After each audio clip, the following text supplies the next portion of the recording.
Such insightful questions belie the birthing of a vast and glorious intellect. Onward then for answers, to sate the most ravenous mind. As you well know, my favourite food is, of course, any lesser dish topped with a large portion of any of the greater cheeses, such as Monterey Jack, Cheddar, or Mozzarella.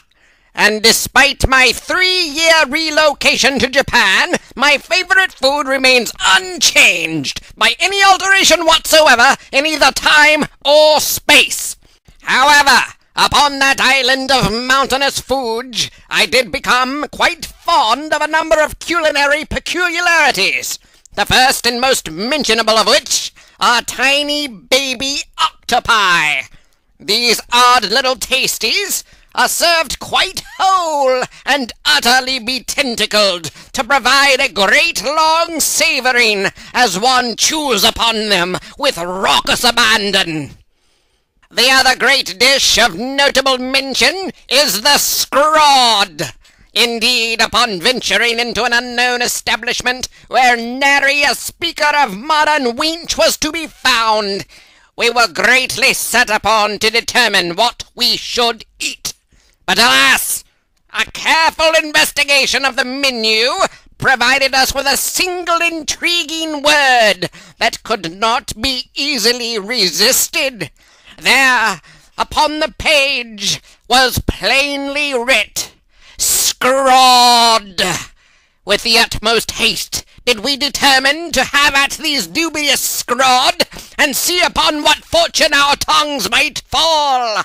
The waitress did hastily away, and return forthwith, bearing us each a plate upon which was proudly set a trio of said scrod.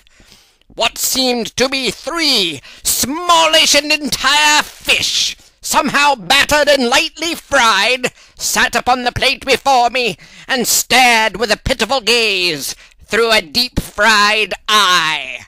"Good heavens, man! Eat thy scrod!" I cried, and therefore did I consume it in unbound delight, and after which I did note within my lately filled belly a soft warming and pleasant fullness, the like of which I have not ever known, without a topping of mouldy cheese.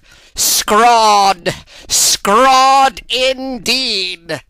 As for the chopsticks, indeed I am a master, as is evidenced thrice over by my black belts 3. Having first encountered these sticks upon a hungry day, I grew weary of their ponderous use, and initially cast them aside. However, having been thoroughly shamed by the smallest of Japanese children who use them exquisitely, I determined at once to shame them back, one and all. So did I endeavour to learn their use, become a master, and therefore shame all Japanese children with my terrible skill. And in such endeavour did I meet success, though I sense that even now some small child trains in secret to learn my weaknesses, challenge me in battle, defeat me, and win back the honour of his childish ways. In answer to your final question, no, I did not eat an eel, though I must admit that I was nearly eaten by one while diving off the coast of Okinawa.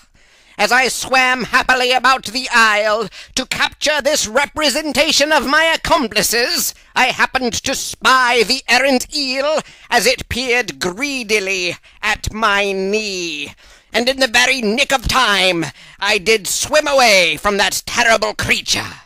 You will kindly imagine, then, my great surprise when, as I crept away toward my dwelling, I spied beside the road what I first suspected to be the great lord of the eels, coming to bite at me and gnaw me hideously.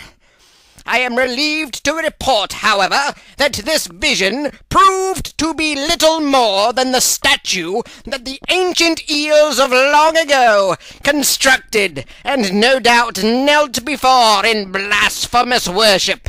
See its fearsome teeth! But do not fear, young Weem, for a horribly betoothed eel is not to be feared at all when made of stone. It is the fleshy and slinking sort that one must be wary of. So, I am happy to announce that I was in fact not eaten by an eel, and I'm here this day to prove it. Next question.